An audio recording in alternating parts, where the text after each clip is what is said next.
These are snapshots from Tucson, Arizona, which over the past week had more than 11,000 apprehensions of illegal migrants, according to the border chief there.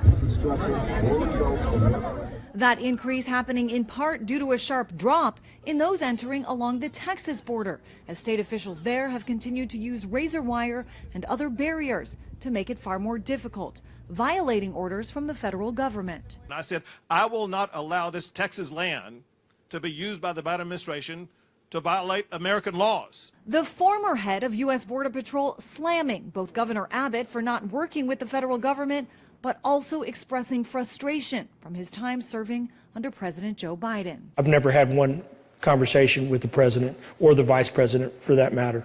And so I was the chief of the Border Patrol. I commanded 21,000 people. That's a problem. Most major policy changes occurred during President Biden's first few months in office, including multiple executive actions on the very first day, like ending the national emergency at the border, freezing removal actions for most migrants for 100 days, and suspending what was known as the Remain in Mexico program. A couple months later, he appointed Vice President Harris as his border czar to address the root causes of the problem.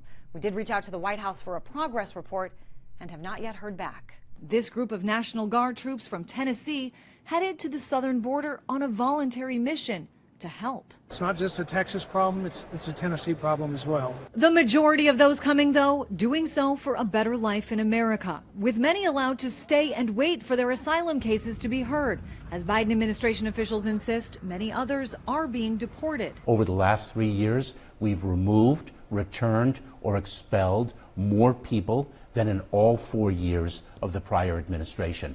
You know, the facts matter. How those facts are interpreted already playing a major role in this year's presidential race. I'm Christine Frizzau reporting.